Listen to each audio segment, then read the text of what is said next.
thank you very much for watching Sullivan's Project's mid-month review for the month of September 2018. And here we are in the VFW on Garden Street, right by my house. And they're going to have a mayor's and candidates forum tonight.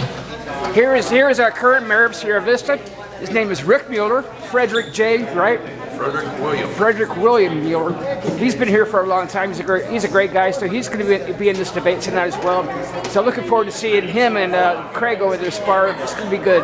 But he's doing a really good job here. Thanks. City, you're on my mid-month review. This is a city council member. Are you staying or going? I'm staying. You're staying. Okay. Yeah. I know Alicia's getting married and she's going. She's going. Getting her master's. Yeah. Yeah. So, very glad you're staying. You do a great job with my council. Thank you. And we love the times you spend over at the Landmark Cafe over here. Thank you. Okay. We're going to start here in a second, guys. This is the City Council and Mayoral debate here, hosted by the VFW here in Sierra Vista, Arizona. And it's hosted by Levi over here. He does a lot of really cool stuff, guys. So this is going to be a lot of fun. It's just running a little bit late because of some IT issues. We'll get started here in a second. Starting from my right is Mr. Jason Schmidt. We have Sarah Pacheco. We have Craig Mount. On the other side of the podium, we have Carolyn Humphrey. We have Rick Mueller and William Benning. So just to give you all a quick rundown of how tonight's broadcast and forum is going to go and what to expect. We will be drawing a name for a candidate before each question is asked. That candidate will have the opportunity to answer the question first. You will move to the podium, and as soon as you start speaking, you will have 2.5 minutes to respond. Once that candidate sits down, we will follow in sequential order with the next candidate. Every time a new question is asked, a new candidate's name will be drawn. No sound live. So he knows. When he needs to speak up, that's why. Yes, I'm probably not using my voice. Each candidate. No sound live. I got sound. Okay. Each candidate chose their own seats on the stage this evening. And so there was no way for any candidate to choose the seat ahead of time, reserve your space. Each candidate's names were put into our basket only once to prevent the same candidate from answering a question, going first more than once. Like I said, each candidate will have 2.5 minutes to respond to each question, totaling a series of 4 questions. We will then take the 5th question from our Facebook Live audience, those of you that are watching. So if you hadn't had a chance to like or to share this broadcast, please do so now. And if you have a question you would like to ask a candidate, I encourage you to post that in the comment box as we will be moderating. So we're going to start with our first question, and my assistant moderator is going to pull a name from the basket, and that candidate will get the question first. Sarah Pacheco. First question. How would you describe the roles and responsibilities of a city council member?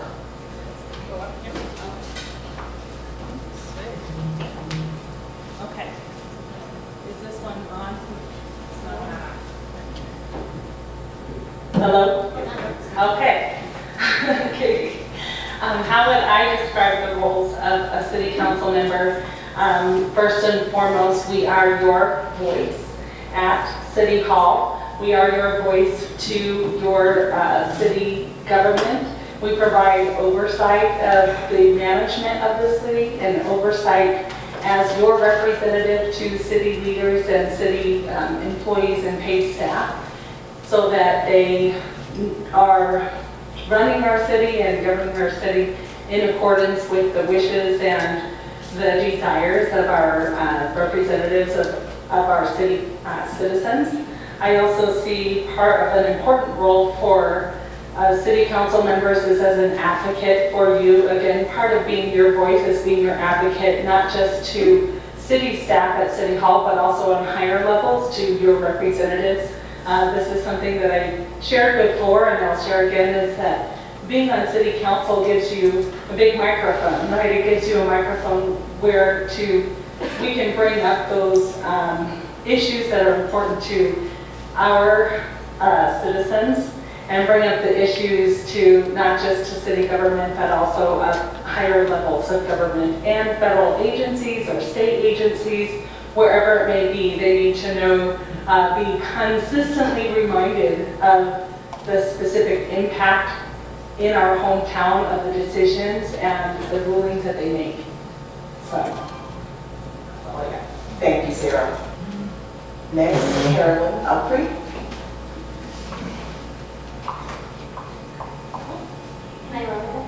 I think I'm much shorter. Thank you so much for all of you being here and for all of you tuning in tonight. Responsibility, my role as a city council member when I get elected, I see it as being responsible for the city, making sure our budget is balanced, the policies are in accordance with what the consensus is of our city, and being responsible to the people of the city.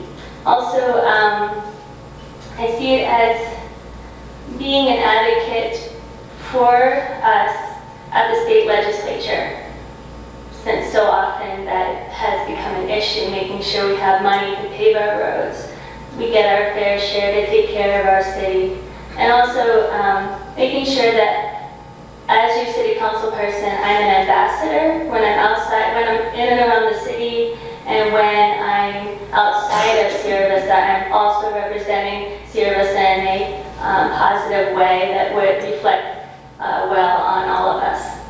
Thank you. Next, Rick Mueller.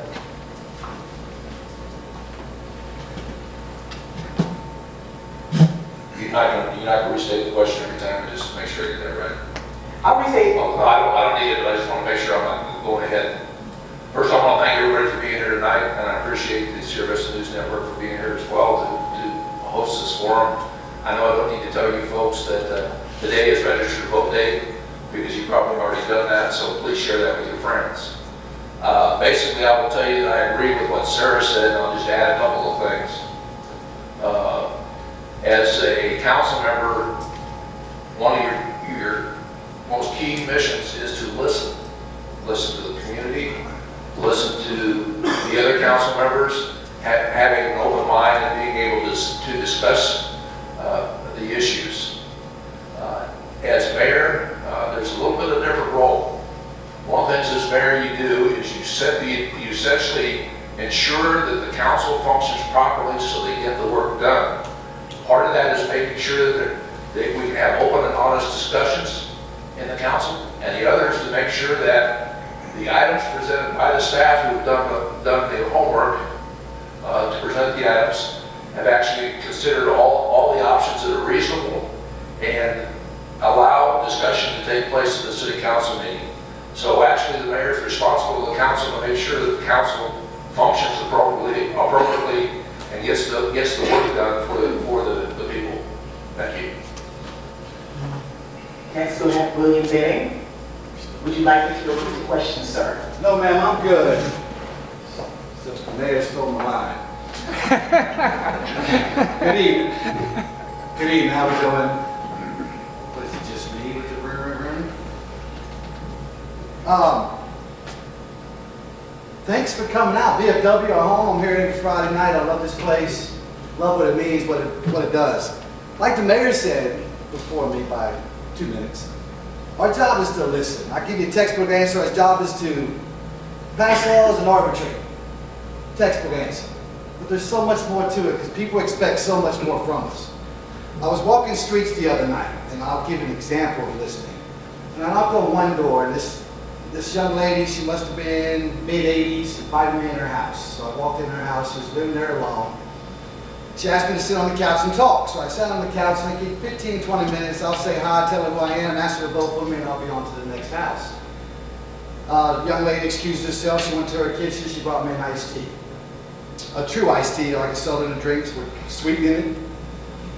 About 20 minutes later, I'm still on this young lady's couch, and we haven't talked about anything except Sierra Vista, how she got here, basically her life story.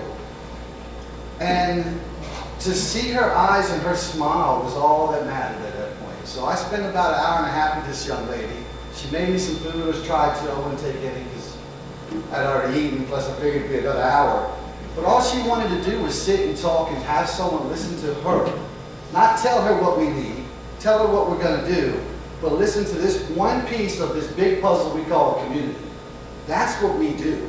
The other thing we're supposed to be doing is reaching out to our state legislators.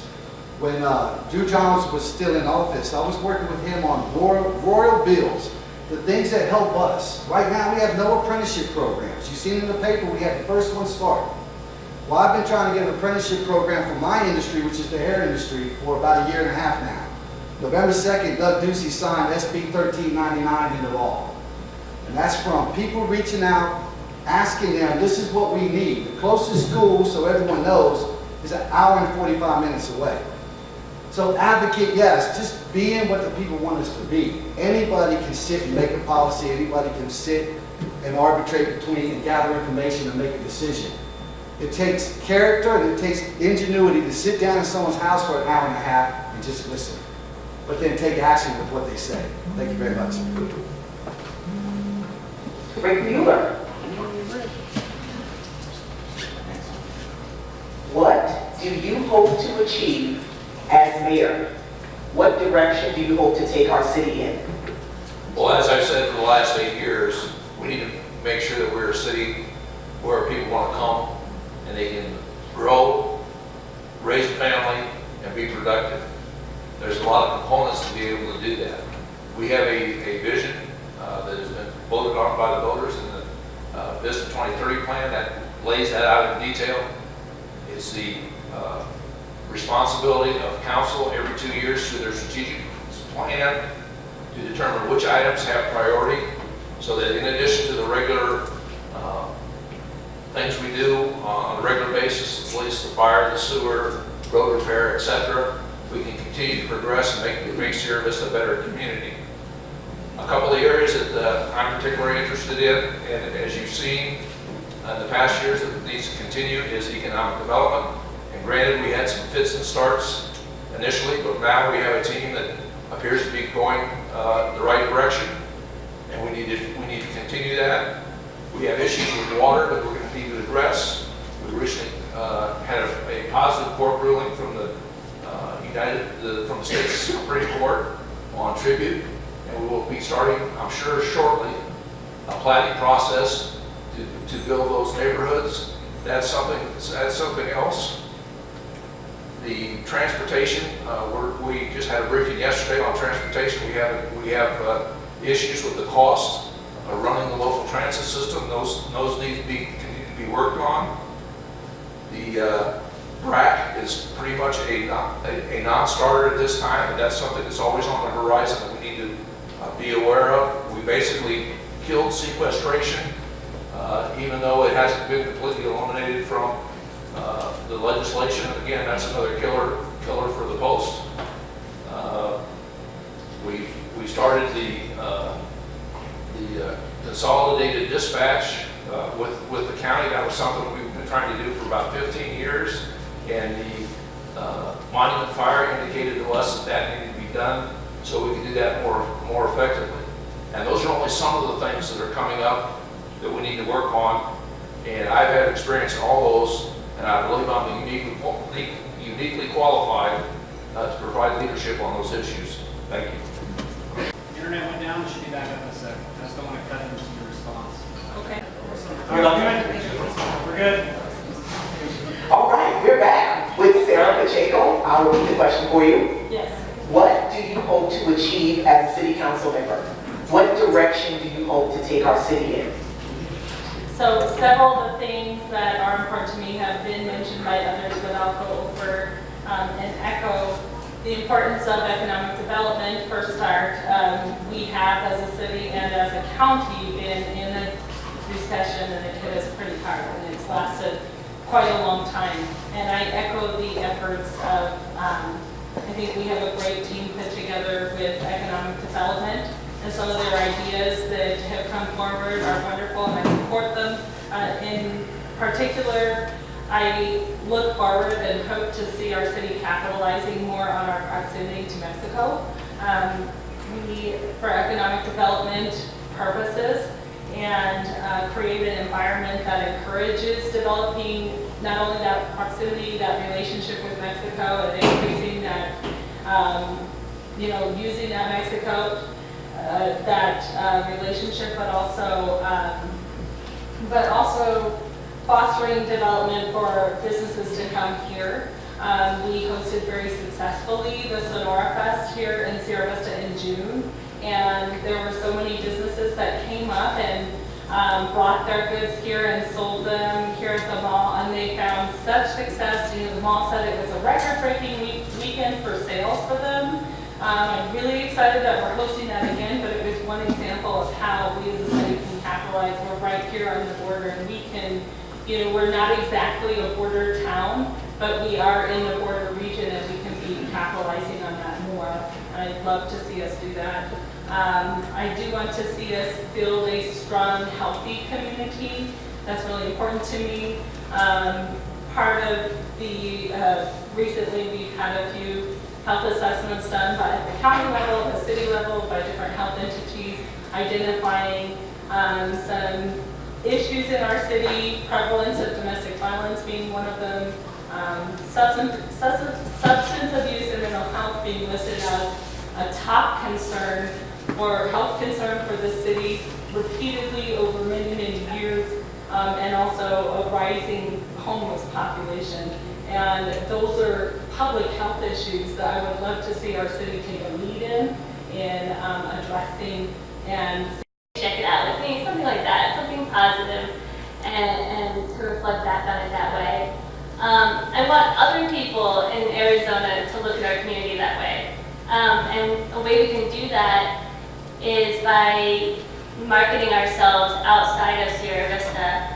The city started doing this successfully over the summer with the softball tournaments, and they brought in teams, various teams that came in from people who've never been to Sierra Vista before, and they said, they left with the impression of, wow, you guys have great weather, I wish I had this, they loved our fields. They're going home to wherever city in Arizona they live, and I'm sorry. And they're telling people about this great experience they had here. So if we can capitalize on that, market ourselves better outside of Sierra Vista, that's one way of getting to that vision I have of all of us being proud of our home. Another way would be cleaning up our first impression, the West End, making it a more walkable downtown, more attractive, bringing in new businesses to those empty storefronts. And your first impression when you're driving in, the first thing you get stationed here, or you're driving in from 90, you think, wow, this is nice. It's not the story I heard the other day of a woman crying the first time she drove down Fry. I don't ever want to hear that again. So we have to change the environment, change the way people look at it, and I know we'll all be proud to call this home. Thank you. William Bebe, what do you hope to achieve as a Sierra Vista City Council member? I like that word achieve, because I haven't heard achieve yet. It's fun being last. This is twice. I'll be last all night. I love it. Great things come out here. Here's the issue we have. My main thing on my platform is the economy. I'm a full-time worker on the fort. I'm a small business owner. I own 3 to 4 hair salons, 2 here in Sierra Vista. Why it's important to me, or what I want to achieve. I want to be more economically sound. I'm tired of paying my employees, and they come to me the day later saying, William, I can't make ends meet.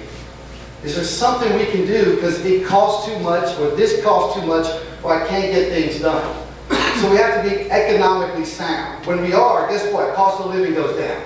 Everybody benefits. How do we become economically sound? We make sound business decisions with our policies and our codes. We don't force things on businesses. We look at what they need and we look at what's going on and help the businesses. We are the soil the businesses grow in. The community and the business owner is everything else. We don't feed it, but we give it the soul to grow. It's kind of like if you planted or built your house on sand. As soon as that water comes around, you don't have a house no more. If we allow businesses to build on not solid ground, they're not going to stay here longer. If you're in business, you know 80% of businesses fail because of what? No business plan and no help. We have incubator systems that don't take a holistical approach to helping those businesses. Oh, your business plan looks great, Godspeed, have fun. A year later, they haven't looked at their business plan in a year.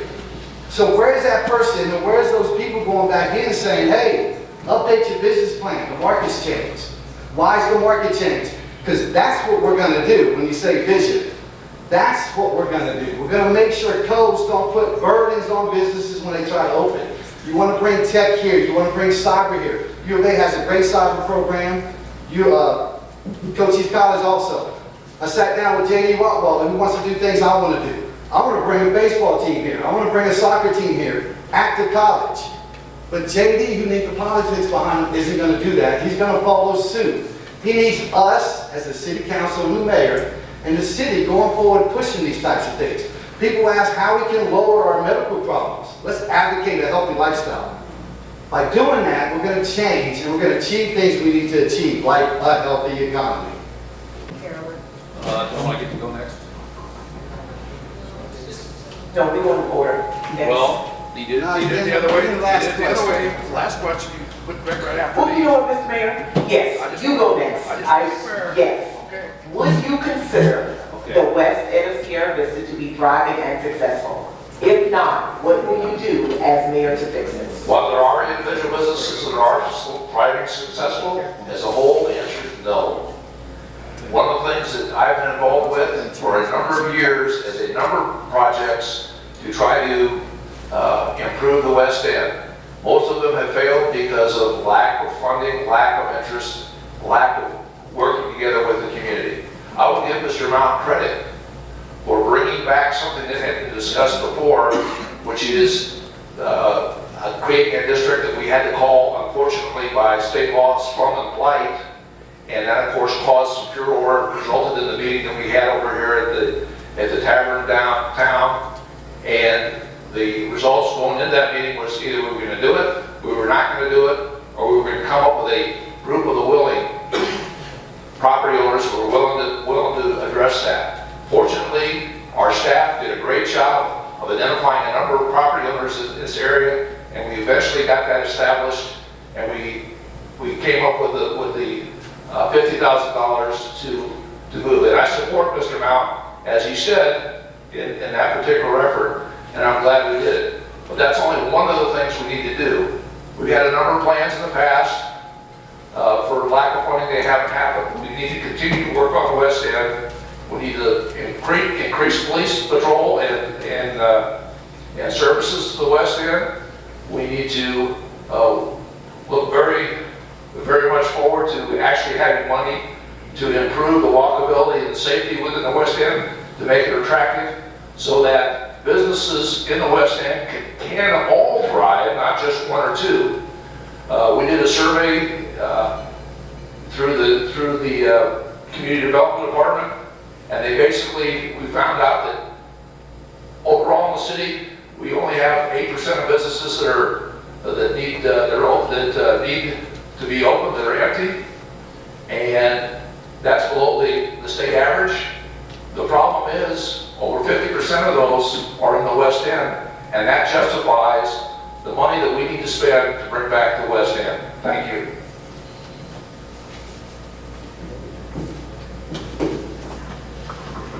Carolyn Humphrey, as a West End business owner, Exactly. would you consider the West End of Sierra Vista to be thriving and successful? I appreciate that. If not, what will you do as city council member to improve it?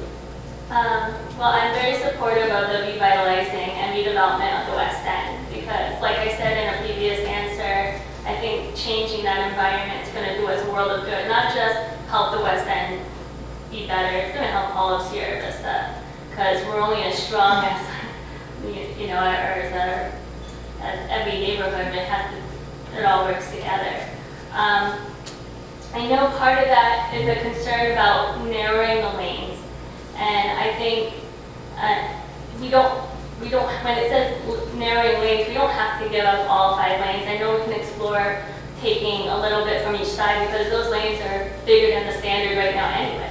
We could look into finding something that would keep the consensus of Sierra Vista and also help us redevelop. The money's there because of the ADOT be initiating the HERF exchange program. So the money's there to start the construction in a year or so. And that's a lot of times that's a problem. We don't have funding to do this, but the money's there now. So we should move forward and make it happen. Also, and I say this a lot with my answers on things, I'm big on partnerships. I've been to every West End Commission meeting since March. And one of the things that they do as a commission is neighborhood cleanups on the West End. A partnership between us and the county. County's going to provide roll-offs, dumpsters, to make it easier so we can clean up Frogtown.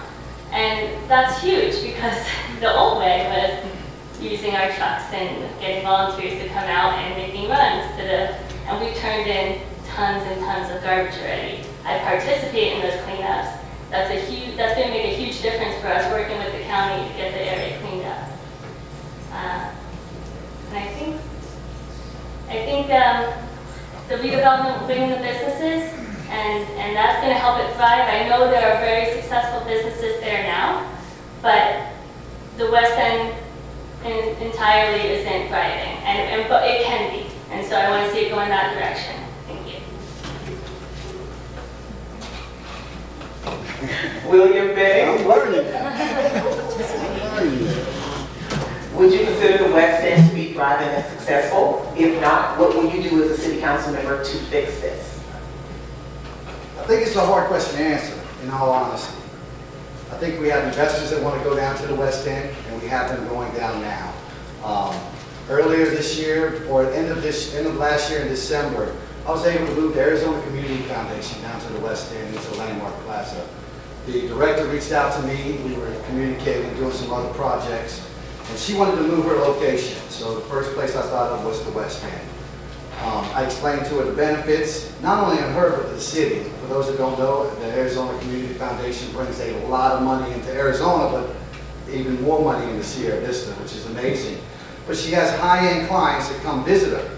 So they're going to the West End. So how important is it when you come to our city, come to the place we all keep talking about? So I went down there with paint brushes, paint guns, spray washers, with other people, and we spray washed the whole building, and we moved her in, and she's thriving down there. I have someone else that's about to open 2 businesses, 2 storefronts right on Fry Boulevard. People want to do it. We just got to give them more. Someone brought up the Economic Development Foundation, the regional, and they have a $50,000 matching grant. The problem is you got to qualify for it. As a small business owner, if you're in the audience or you're watching, one of the hardest things to do is apply for a small business loan. That's a loan, not a grant. Great, a loan, yes, it's a loan. It could be up to 100,000. It's a loan, thank you, I appreciate it. Thank you. Do I get more time back? But you have to qualify for it. To help fix your facade. Well, why don't they work with the city, who's giving away grants also? Let's work together and give these people some money. I know without it, it's hard to prosper on the West End. I know people that moved from the West End on the base, and the only reason they closed the shop on the West End was because the rent was too high. Now, that's nothing we can do as a city, but we can do things that help them. And that's what we have to start doing. Another good thing that's happening, money from the North Garden Avenue project, for those who haven't heard about it, we're revitalizing the North Garden Road, was diverted to Coronado. And I understand using as much resources as you can at the right place and the right time. Well, now, I was one of 3 people that was at the City Council work session last night. Now we're bringing the North Garden Avenue back on the plate, so we're going to start doing the North Garden Avenue project. Those are the things we got to start doing, is putting money to where money needs to go and keeping it there. Thank you. Thank you. I echo everyone here. I think we're in agreement. The answer is no. Just a drive down Pride Boulevard and you see empty storefronts and you see businesses that haven't been revitalized or haven't been brushed up in a long time, and you know that the answer to that is no. There's also a lot of empty undeveloped lots and empty undeveloped land in an area that is really supposed to be our downtown, and that's concerning to me. especially. I would love to see us, a few things, a few ideas that's been brought up, but I haven't heard solutions to it, is holding absentee landlords accountable. We have landlords and landowners who own property and land in the West End that I understand that our city employees have reached out to. They tried to get them to participate in the revitalization efforts, and not even a response, not even any acknowledgement that we're trying to make our town better. You know, someone who's owned land for 50 years and just forgot about it and they live in another state and they don't care. You know, to me, that's an issue that we need to hold them accountable. I don't know, honestly, I will tell you that I need to school myself a little bit on how that could be accomplished, but I would love to see it accomplished. So that's one thing. I love that we have our new mural on the side of the CenturyLink building, and that's something I'd love to see us explore options for. I heard for funding for public art. Downtown, I've seen the revitalization efforts that include walkability, bikeability, and landscaping. That is all wonderful, but I also want to see some public art. I think that helps us create an identity as a city. I think that also helps us, you know, create that downtown feel that I hope that we're looking for. That's what this town needs, a center, a place that we feel connects us to our town, connects us to the identity of our area. And I think public art would help with that, as well as, you know, maybe the landscaping and walkability, bikeability. And I would love to see the revitalization. I'm in support, and I think it's a good start. And again, I would love to see it broadened and bigger and include more land and businesses. But that's my thoughts. Necessary. Several of you have already referenced that tonight in the panel. What will you do to receive the input of our citizens in critical decision-making processes? For example, what will you do to consider suggestions or viewpoints of Sierra Vista citizens? Good question. So the first thing you do, and it's being done now, there's pages on Facebook, for instance, and I'll just use Facebook, where questions are posed every day. And as a candidate, you're on it, you're not on it. Candidates reply, candidates add, council members reply, council members don't. The first thing you have to do is keep an open mind. You have to listen to both sides and gather all the information. It's one of the first things they teach you in the Army when you start going through the Army, that military decision-making process. Identify the problem, then you gather your information. If you make a decision before you gather the information, you're going to be biased towards whatever decision you want to make. So being transparent, you have to have avenues. Facebook, website, social media. I put on events in Sierra Vista, so I'm at a lot of things at a lot of places, and I talk to people every time I'm there, every day I'm there, and get their input. What do they think about this? But you also have to look at, I don't want to say elders, but the people that's been there. So I listen to Craig Mount, Mr. Mayor, Rachel Gray, other people on council, and see what they do and what they don't, and I follow suit. See what works, what doesn't work. Being transparent doesn't mean I have to put everything out. What it means is when I do make that answer or make that decision, I have to let you know why.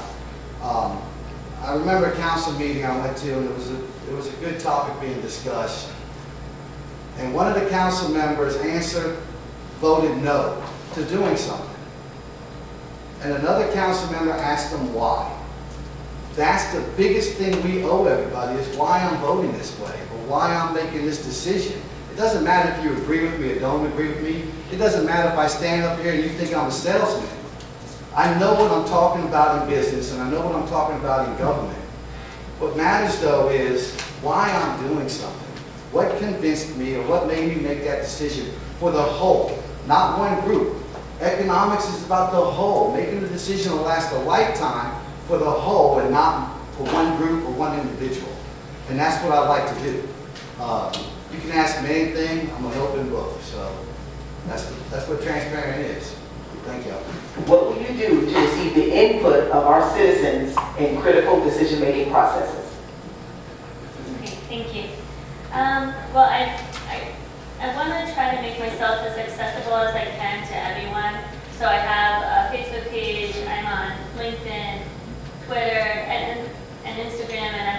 on all of those. And I keep a blog on my website, so as I'm learning things on the campaign trail or coming across new information and making up and honing my campaign platform, I've recorded all that.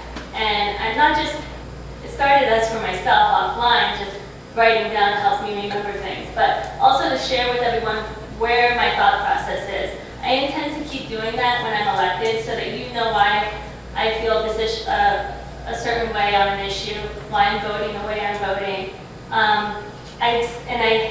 I know there's House members at the legislature that do this, and it's really helpful to see the insight on how they're thinking, because you don't always get that perspective from all of them. Sometimes they don't even email you back. I will email you back. I will answer your phone calls. If I can't answer, I will call you back. And I just wanted to make sure that that's my plan on staying transparent for everyone. I'm not, I don't have a hidden agenda. I just want to do what's best for our city and right by all of you. Thank you.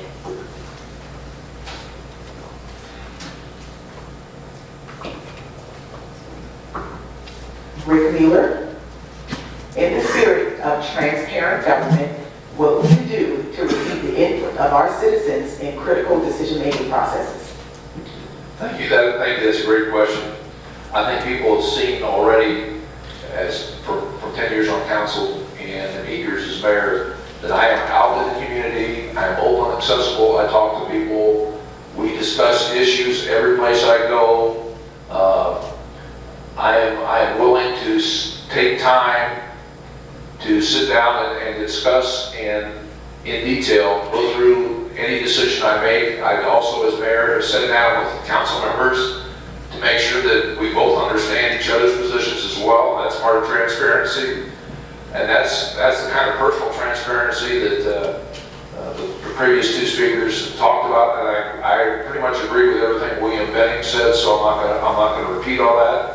There's also, as mayor, you have to be concerned about the official transparency as well, the open meeting laws, the publications, the requests for information, and those kind of things as well, so that on the formal level, the people have access to all that information too. Thank you. Thank you. Thank you for this question. I think that our communication with our constituents is very, very important. It's not just how do we talk to you and share with you our why on why we're making decisions, but how do we listen? How do we make sure that we listen to you? I agree with some of the things that have been said. I think it's very important that we share our why when we make a decision, when we make a vote, share with you this is why I voted the way I did in my thought process. It also allows us that opportunity for constituents to answer back and say why they might disagree with it, and we could be educated that way by our constituents. I think to the point of being there, I am out in this community. I have a long history of community service as a volunteer on many boards for nonprofits and organizations and committees. Some of those, we started out just by getting together. We started the Service to Be Healthy Committee was doing what we call FaceTime on the West End, community FaceTime. We hold these FaceTime meetings where we just took input from the community members, this was a few years ago, to listen in on what they felt the concerns of their neighborhood were, on how we as a Be Healthy Committee could advocate for them or work to address health issues in the West End. And so being there is one of my top ways to address that, to be out there in the public, out there in your committees, in your meetings, visiting with you and listening to you. And I do want to make myself as accessible as possible. You know, it's been mentioned, social media and all of those things. I plan to continue to use social media to communicate, but as well as pick up the phone, make a phone call, or invite me to coffee or to your group to talk. That's something that I've done often in this community is being invited. We have a lot of organizations in this community that get together and talk about what's most important to them as as a nonprofit group, as a service club, as a veterans club, and I've been invited as a speaker to many of those groups, and I would continue to visit with those groups and engage with you that way. Help the well-being of our citizens as opposed to only businesses. Thank you for that question. Whoever asked online, I don't know. As Jason said, I do echo that well-being is not just your health, but it can be that we as a city have an opportunity to create policies, systems, and environments that create a well-being for our citizens. And some of those policies or systems and environments, I will give an example that the Be Healthy Community Committee several years ago looked at safe routes to school, for example, that we wanted to affect healthy habits in children, and instead of saying do this, do this, do this to the kids, we looked at the environment that they lived in, and we identified a place on Avenida del Sol where the school district was busing kids from across the street. It was less than a mile. They were being bused because the parents didn't want the kids to cross a busy road to get to the school. So we advocated for a crosswalk that was manned, so not just a crosswalk, but a manned crosswalk in a school zone with flashing lights, so that it was a safe crossing. And that's an example of an environmental change that was made to help with the well-being of these families and also save the school district some money because they weren't transporting kids less than a mile. And a crosswalk could be put in to answer that question or answer that, problem. So there's a lot of things that we could do. I know that it was a couple years ago, a study was done in our community. I'm not grasping the name of it. It was done by Dan Cotsworth, and that was not enacted upon. It was healthy. It was healthy community. Like they looked at walkability and bikeability, but also ADA areas of issue or safe routes to school, where they identified frequently walked areas to school that didn't have sidewalks or didn't have adequate lighting and things like that. And to my knowledge, we could still take that big study that was done and enact some of those things to create environmental change that could affect the well-being of our citizens. So I think also that well-being does pertain to quality of life, and so I would echo maintaining that quality of life for our citizens is important. Carol Humphrey, what will you focus on to help with the well-being of our citizens as opposed to focusing only on businesses? That's a great question. Thank you to whoever. Yesterday, I had to watch it. The well-being of our community is extremely important to me. I think here in Sierra Vista it's more attainable than other places in America because we have, for example, me living on the West End, I walk my children to school every day, and then I walk to pick them up. My husband can ride his bike to work. I run my business in a shop behind my home, so I get to work from home. I mean, it's just, I have the dream. And I think that adds to quality of life and well-being. Happy people get sick less. I was in I went to the Good Morning Sierra Vista recently, and the guest speaker was Sheriff Daniels, thank you. Yes. And he was talking about how, because this has come up before, we don't have a crisis center here in Sierra Vista, which is a huge problem.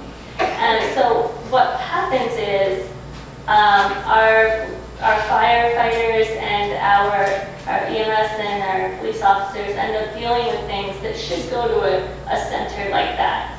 And unfortunately, we don't have that. So what he was bringing up was that in all the people they end up detaining and end up bringing to their jail, 67% of them are suffering from some untreated mental affliction. And when I talked to him afterwards, he was saying he really wants to see something like there's a center in Yavapai County that when the police officers, when they pick people up, they can bring them there. And out of, let's say, 1,000 people that they pick up, only 7 of them been arrested since they put this center in place. Huge change and greatly affects our well-being. I have family that this would be a huge help for us here. I would love, as a city council, as someone in government, to help support an effort in that area. I also think making sure we, when we can, I know it has to be prioritized in the budget. I'd like to see more multi-use paths so people can go all around town no matter if they have a car or not, linear parks and the like. Thank you. William Bennett, what will you focus on as a city council member to help with the well-being of our citizens as opposed to focusing only on businesses? Okay, first I'll just put it out there. In order for the city to provide any kind of wellness, we need money. The economy is very important. I don't care who says it's not. Without the economy, the city cannot provide support, and that means in those aspects. To do a crisis center, we need money. To do a rehabilitation center, we need money. Fix the economy, we can provide services we want in our city. That said, I think it's up to a council person to support well-being in the community. Like I said, I moved businesses to the West End, but I also participated in the last 5 years with the West End cleanup. I also started and run movies in the park. I volunteered and I run 4th of July. I volunteered and I started an event called Second Saturday. I volunteered and I do Halloween in the park. So we as individuals can promote wellness. It doesn't take a policy to help somebody else out. I belong to a group called CCRC, Cochise County Reentry Coalition. What's nice about this group, we're small, but we bring businesses, or excuse me, organizations within the community together so our voice is large. That's supporting wellness. I don't need a policy that says, Mike, John, Bo, you're going to come down here and do this, because people don't work like that. We work out of the goodness of our heart. And whatever religion you are, whether you don't have to be religious or not, I don't even go there, but we do it because we want to do it. We spend time with people because we want to do it. I'm happy as all get out. I was voted in the top 3 philanthropists in Sierra Vista by the people. Never asked for it, don't want the award, but other people see the things I do, and that's heartfelt. Because we all up here, whether we win or not, I ran 5 years ago and I didn't win. All I did was keep working in my community. I kept doing things in my community that kept me involved. Because this community, I agree with Carolyn, we're not like any other community in the U.S. It's something special. I remember the Monument Fire. How many people were in their Jeeps and trucks, picking up dogs, picking up horses, picking up other people with fire next to them. I have a great video if you want to see it. Fire up around my Jeep. We did it because we love each other. That's how we promote wellness. We don't need policies to promote wellness. And those who think we do, if we do, then let's build the economy and we can pay for it. It works hand in hand. Thank y'all so much, VFW, Levi way back there, these great people up there. The Herald, do I have time? No, okay. Thanks so much time, Chief. Nope. That'll be good, thank you. What will you focus on to help with the well-being of our citizens as opposed to focusing only on businesses? Well, obviously, as been stated, there is an economic connection. I think we had some good discussion here today. Sarah, I'll share with you that the information that was collected by Dan, that we use that for community development block grants to justify the lights and the sidewalks and those type of things. And that's one of the roles of government. The other role of government specifically is to make sure we have adequate parks, walking paths, and those kind of things. But really what I think we're talking about here is partnerships that go beyond, or issues that go beyond really the ability of the city of Sierra Vista to deal with. And in this case, we need to work with partners. We do have partners with, we are partners with Salvation Army and work with them on issues. We work with the Forgash House. We work with the Neighbor Alliance and other areas. And the whole partnership, and with a number of wellness agencies. There are things the city can help them do to be more effective, to help our citizens. And there are things that they are uniquely qualified, which the city will never be able to do, to help our citizens. That's why the partnerships are important. That's why we need to continue to reach out when there is a social service agency, a charity, or whoever has an issue that they think the city can help. The city has been and hopefully will continue to be open to assist those folks in taking care of our citizens, no matter whether the issue is mental health, women's issues, abuse, child abuse. I know the police department also has a number of folks that they outreach with to deal with criminal events that deal with this as well. So really the key for the future to be able to be effective to answer this question is we need to have effective partnerships where the city plays a role and those appropriate agencies play their role as well, and we get the public involved. Thank you. All right, thank you all so much. Can those of you in the room give these candidates a hand, please? I just want to thank you for, you mentioned something that nobody else did that's very important to me, and that is the relationship we have with Sonora. I just wanted to thank you for mentioning that. I love Claudia down there, the governor, and I really think we just need to make them the 51st state. And that's very important to this economy here, is making sure we work together and kind of work together as much as we can on similar problems and stuff like that. So thanks very much for mentioning that. I think it's I love your shirts, by the way. Welcome very much to October 2018, and here we are at the mall. I've always had a couple of problems with the mall area here. First of all, honestly, it's really been hard to even find the place. There's only a couple places in, and they're not well marked, and there is a sign out on Highway 92 covered up by trees, and another one here to the main entrance. It's actually covered up by trees. The place has a lot of vacancy in the food court and in all of the spaces available to the public retail. So obviously there's an issue there. Sears is closing, and thank God. They really messed me over with my car here. Check engine light came on about 2 days after I had like $1,000 worth of work done. So yeah, we're done with Sears. And there's a Sierra Vista of Arizona official truck coming out here to the mall. Really not a whole lot of traffic here. A lot of empty spaces like there are all over town. And the food court could really use some more business. The big thing here is the movie theaters for first-run movies, and that's really actually a very popular place. But even those guys say that they're falling on hard times. But my buddies back in Hollywood just need to make some better movies. That's all. Anyways, that's October 2018.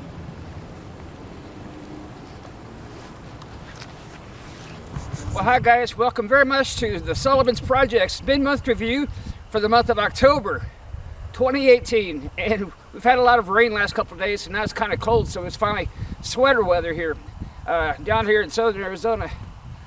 So much to talk about this month. I've had a couple of hospitalizations. Had my computer go out on me, so I had to replace that, and we're still working with the software issues for the studio. But once you see this online, you'll know that's been fixed. Thankfully, I was able to copy all the files off the C drive of the computer with the bad motherboard, so I didn't lose anything. And every 2 months, I offload everything anyway into external drive, so we didn't lose anything. So I was back everything up, even if I have to do a data transfer. Anyways, car cading is, you can see right here. The leaves are starting to change up there. So I'll try to get up there sometime this month. No promises. Thank you so much, sir. You have a wonderful night, okay? You too, sir. Hi. How's it going? Would you like to And if Officer Nicole does not know, he's actually the model on the upcoming Coffee with a Cop. On the it's the Facebook page, Sierra Vista Police EMS Fire, something like that. But look it up, you'll find it. Mark Daniels actually runs this operation, and he's an awesome guy, and he has some great deputies. How y'all doing tonight, my friends? Oh, we're doing very well, thank you. You're on my live Facebook feed, and we love Mark Daniels, and we love everything you guys do down here. Geronimo and everything. It's just more than everybody can imagine. Wish you guys go through to make it day to day to keep us safe and protect and serve. And we really appreciate it, guys. We really do. Thank you so much. Have a great day. All right. Model is a tour helicopter. Yeah. It's used for like Grand Canyon and stuff like that. It's just an extra safety mechanism. Well, let me tell you something, guys. Geronimo is an awesome beast. Mark Daniels got a really good deal on this thing. I think a lot of private funding is going into it, and what a great public partner, a private partner, public-private partnership that is to put this thing together. And these guys are all great, and I really do appreciate everything they do. They'll go get the illegals off the mountains, the injured campers, everything, and this is the one that will save their lives. Thank you, guys. This one is November 348 Papa.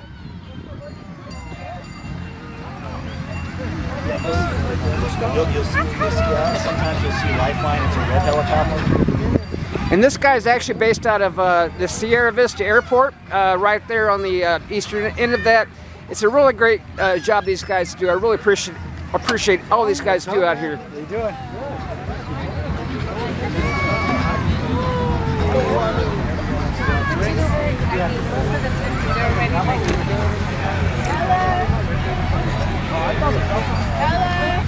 Patients in wrecks around here to places like Banner Hospital or Tucson Memorial, and I'll check with. That's an awesome ambulance, guys. we always see you guys landing out there at the airport, right next to the fuel stop. So you guys do great work, and you're live on Facebook on my episode 22 of Border County, USA. Good to see you guys. All right. That's also why at the end of the night they're telling everybody about it. And here we go, guys. This is November 5-8 Alpha Zulu, which means Arizona. And these are the great trooper guys that work for Frank Milstead, our what do they call him? The chief trooper? Yeah, he's the director of DPS. That's the Department of Public Safety here in Arizona. And these guys do great. And they do a lot of rescue work. They just don't fly over the roads and see how fast you're going. These guys will save your life in a fix, and they have many times. And so really great to meet you guys tonight. Thanks for coming. All right.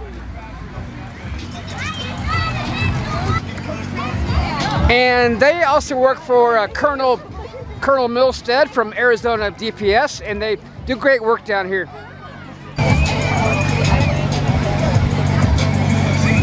Are you a policeman? It looks like. Let's see that. Right on, buddy. Not too much when you How are you? Good. How you doing tonight? Good. You're on my live video, episode 22 of Border County, USA, and thanks for coming out here tonight. And I know you from somewhere. I think you did the Owls presentation. I did. You did. That was awesome. Thank you. We're trying to get our friend Garrett Lewis, who's a radio host in Tucson, to watch the film that I produced there that night, because they really have no clue how to do this stuff right. They had started getting the Alice program up in Tucson, so. Well, yeah. That's great. Now, I'm really a big believer, and thanks for all you do, my friend.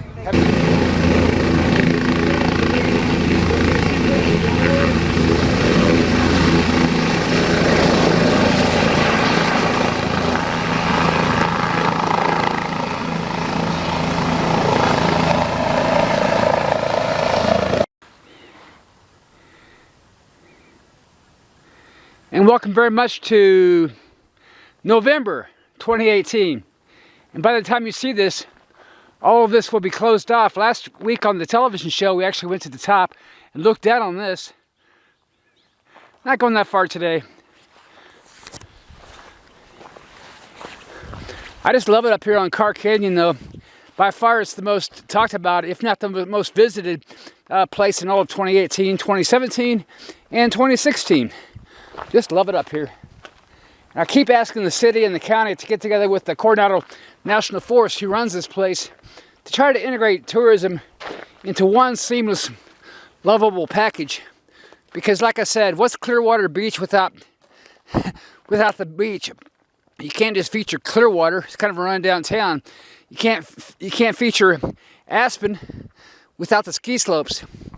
But this lovely town here, Sierra Vista, sure loves to feature Sierra Vista without the county, which is these mountains you see beyond, and the Coronado National Forest, including my favorite place of all, Carr Canyon.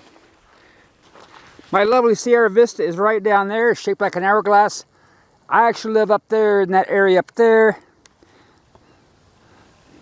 The cemetery I was at, actually all the places I've been to are all within this picture of Sierra Vista, Arizona. And we have me. So once again, November was a really exciting month. It just happened like it was yesterday, because it did. I just put the November mid-month review up just a couple of days ago. And by the time you see this, like I said before, all this will be closed down. Now they call it the falls for a couple of different reasons. It is the falls. Many people have actually fallen more than 1,000 feet off the side of this thing, and believe me, there's no, all you can do is hope you have a parachute in your pocket you can pull out, because that is one long fall and you will die. But it's happened. Actually, I think the most recent one was sometime in the summer of 2017, but I came up here and filmed that. But anyway, I'm going to miss this place over the winter, and it's really an outstanding place. The falls actually are up there, as you can see. Fort Huachuca is going to be right out there, that way. Like I said before, I live in that area there, and that's Fry Boulevard, Wilcox, and all that area. The bypass is all there in the middle, and this is the southern part, which actually is like the bottom, the base of a champagne glass. And down there, as you can see, is the road we used to actually come up here. And it kind of snakes around, and you can see a couple times here to come up here. And we're only halfway up this mountain, guys, which is the really cool thing about it. Now, somebody had placed this tree, it's cut by a saw between here and the top. We're just going to get rid of this bad boy, but we're not going to send it down to the bottom.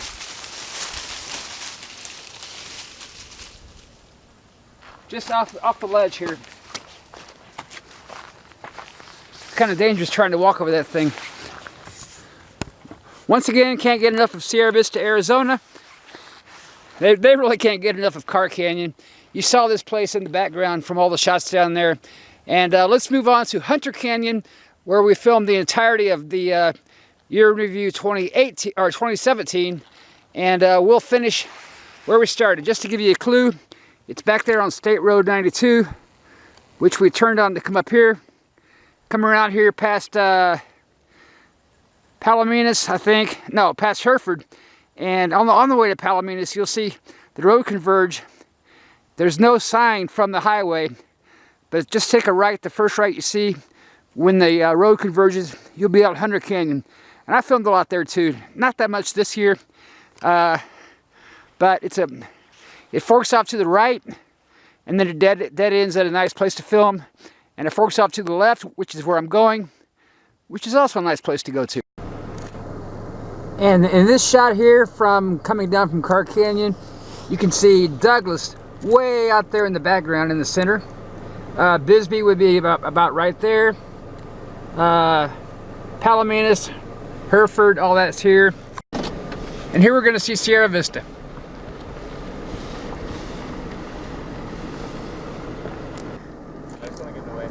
No, you're not. You're famous now, though. You're on my year-in review, but only for a split second. You too. Where we were on the falls was actually right up there. Quite a distance up there, but it's only halfway up the mountain. We're going to make our turn to the right, down to through Hereford, and then, like I said, when the lanes merge, that's where you turn. So bye-bye Carr Canyon for 2018, and we'll catch you sometime in the spring 2019.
Well, hello guys, and welcome to December 2018. And this is exactly where I was shooting this way at nighttime when I did the year in review of 2017. So we're not going to shoot into the sun. As you can see, it's quite beautiful up here. Pretty good climb to get up here. There is another person out here with a truck labeled Special Ops. I don't doubt it. A lot of those in this area. One of the things I said once again last year when I did the year in review for 2017 was I really intended to find a new family down here in Sierra Vista, and be it Stacy or Francis or Carolyn or you name it. There's just so many people to name. I found it and made quite a footprint here in Sierra Vista, probably more than I wanted to on some days. But here is December coming up. But what I wanted to tell you first is if there's anything to add on to this for the rest of December, I will be sure to include it after the special I'm going to air after December. And that's just a great overview of some of the great music I've heard this year in Cochise County, mainly. And really some great bands. And Frances really had a good one for a while, but she had to quit that one. She's by far the most talented singer here in southern Arizona. So without further ado, let's, most of it's not even filmed yet. Let's break it out to December 2018. God bless you guys. And like I said, if there's anything else to add, I'll put it on at the end.